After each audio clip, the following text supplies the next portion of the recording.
ভালোবাসা দিলে নাকি ভালোবাসা পাওয়া যায়। একজন ফ্যাশন ডিজাইনার, অভিনেত্রী এবং আরো অনেক পরিচিত জাহরা মিতু।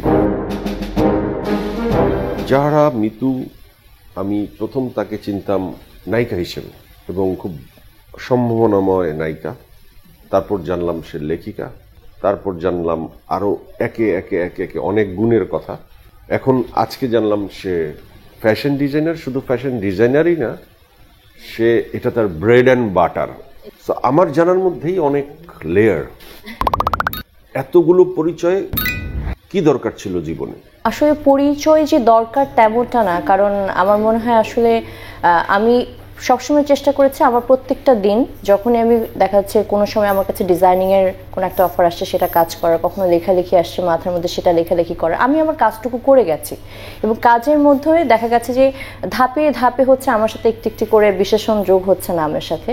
এবং এটা কিন্তু একটা নেশা। যখন একজন মানুষ দেখা যায় যে বলছেন যে আপনি তো একজন অলরাউন্ডার, আপু আপনার এটা দেখেছি ওটা দেখেছি, ছোটবেলা থেকে খেলা থেকে শুরু করে বিতর্ক, নাচ, গান, অভিনয়, সব জায়গায় যখন একেবারে কম্পিটিশনে যেতাম, উইন করতাম, এই যে সেই সময় থেকে যে একটা নেশা পেয়ে বসেছে যে জীবনে সফলতা, আমরা যেটাকে সফলতা বলি যে হ্যাঁ ফার্স্ট প্রাইজ পাওয়া বা হচ্ছে একটা উইনিং পজিশনে আসা, তো এটা সফলতা। হ্যাঁ, ইন্টারাপ্ট করি, আমার কাছে মনে হয় আমাদের দেশে এই ট্রেন্ডটা খুব বেশি চালু। সবাই গুরুজনরা বলে যে একসাথে অনেক কাজ করে সে কোথায় আসলে সেরা হতে পারে না।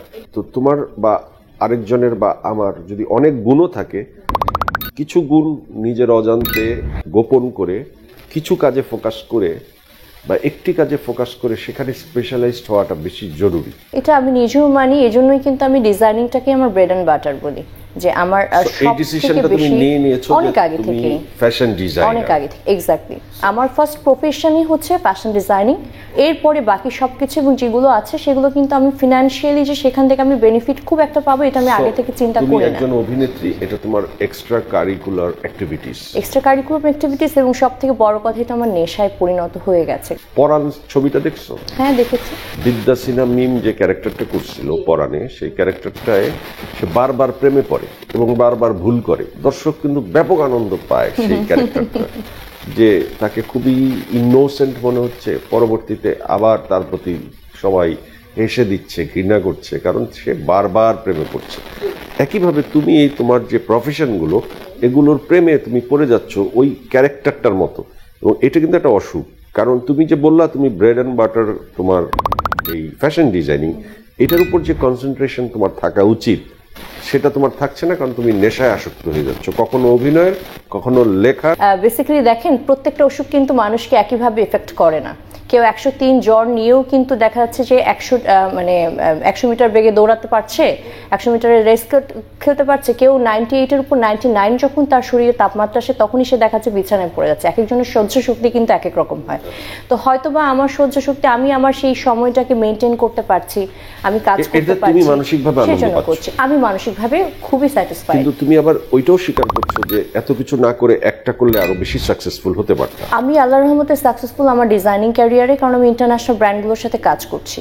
এবং সেটা কিন্তু এখন না, আমি মিডিয়াতে আসার অনেক আগে থেকেই আমি কিন্তু একটি বড় গার্মেন্টসের আমি হেড অফ দ্য ডিপার্টমেন্ট ছিলাম, ডিজাইন অ্যান্ড ডেভেলপমেন্টের। তো আমি কিন্তু স্ট্যাবলিশড ডিজাইনার হিসেবে কিন্তু কাজ করে দেন মিস বাংলাদেশ, দেন এখানে ফ্যাশন ডিজাইন করে বড়লোক হওয়া সম্ভব? বড়লোকের সংজ্ঞা কি? পয়সা অনেক ইনকাম করা সম্ভব। পয়সা অনেক বলতে কতটুকু? আপনার চাহিদার থেকে অনেক বেশি। এখন সেখানে মাপতে হবে আপনার চাহিদা কতটুকু। ধরো ফ্যাশন ডিজাইনে বা আমরা যারা জানি কয়েকটা নাম, যেমন সিমিলি, একজন নারী যিনি যার ড্রেস সব মেয়েরা কেনার জন্য অস্থির থাকে, এরকম কয়েকজনের নাম জানি, আমি বলছি না তাহলে প্রমোশন করা হবে। তো তোমার ক্ষেত্রে সেরকম নাম তো আমরা শুনি না যে যারা মিতুর ড্রেসটা আমার কিনতে হবে। এখানেই আমি বলছি আমি ইন্টারন্যাশনাল ব্র্যান্ডগুলোর সাথে কাজ করি, যারা বেসিক্যালি আমার এই শোতে নিশ্চয়ই আমারও পরিচিত যারা রয়েছেন বা যারা জানেন যে আমি ডিজাইনিং কাদের সাথে করি, তারাও তো দেখবেন। তো সো তারা জানেন যে আমি আসলে ইন্টারন্যাশনাল ব্র্যান্ডগুলোর সাথে কাজ করি, যেমন অনলি, জেডিওয়াই, H&M, জারা, এদের সাথে আমি কাজ করি। এবং এসব ক্ষেত্রে হয় কি, যখন আপনার রিটেল ব্র্যান্ড থাকে তখন আপনার কিন্তু কোয়ান্টিটি অনেক বেশি হয়, এবং আমরা যারা ফ্রিল্যান্সিংয়ে ডিজাইন করি আমাদের কিন্তু ওই কোয়ান্টিটির উপরে আমাদের একটা পার্সেন্টেজ দেওয়া হয় ফর আওয়ার টেক প্যাকস। আমরা আমাদের টেক প্যাক বলি, টেকনিক্যাল প্যাকেজ বলি, যেটা হচ্ছে টোটাল আমরা রেডি করে দিই। এটা ডিজাইনার রয়েছে, যেটা দেখে আপনার স্টিচ থেকে শুরু করে একদম A to Z সব কিছু থাকে ওখানে। ইভেন আপনি কিভাবে ওয়াশ করবেন সেটা পর্যন্ত আমরাই বলে দিচ্ছি এই মানে গার্মেন্টসের ফেব্রিকটা হিসেবে।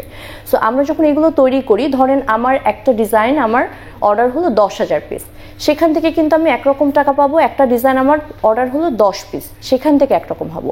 এখন বাংলাদেশে বসে যদি আমি লোকাল ব্র্যান্ড নিয়ে চিন্তা করি, আমি কিন্তু 10,000 পিসের কথা চিন্তা করতে পারছি না। বাট আমি যখন ইন্টারন্যাশনালি কাজ করছি, বড় ব্র্যান্ডগুলোর সাথে কাজ করছি, আমার কোয়ান্টিটি কিন্তু হিউজ হচ্ছে, প্রোডাকশন হিউজ হচ্ছে।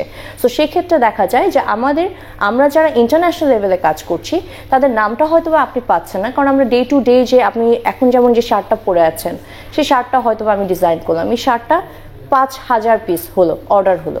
সো এই 5,000 মানুষ নর্মাল মানুষ পড়ছে। ইটস নট হট কটিউর, আমরা আমাদের ভাষায় যেটাকে হট কটিউর বলি, অর্থাৎ যেমন এইটা হয়তো বা খুব বেশি, অনেক বেশি না, অল্প কয়েকটা। হট কটিউর মানে হচ্ছে অল্প কয়েকটা, এবং যারা হট কটিউর ডিজাইন করেন বেসিক্যালি তাদেরকেই আমরা ফ্যাশন ডিজাইনার হিসেবে দেখি। বাট আমরা যারা টেকনিক্যাল ডিজাইনার রয়েছে বা ফ্যাশনের ওই ইন্ডাস্ট্রিতে কাজ করি, আমাদের নামের থেকে বেশি হচ্ছে আমাদের কোয়ান্টিটি বেশি হয়, এবং সেক্ষেত্রে আমাদের বেনিফিটসটা আমরা বেশি পাই। ভালোবাসায় রাখবেন, আমাকে দোয়ায় রাখবেন। আর একটা কথা আছে যে ভালোবাসা দিলে নাকি ভালোবাসা পাওয়া যায়। তো ভালোবাসা পাওয়ার আশা আমরা করি বা না করি সেটা সমস্যা নেই, বাট ভালোবাসতে তো সমস্যা নেই।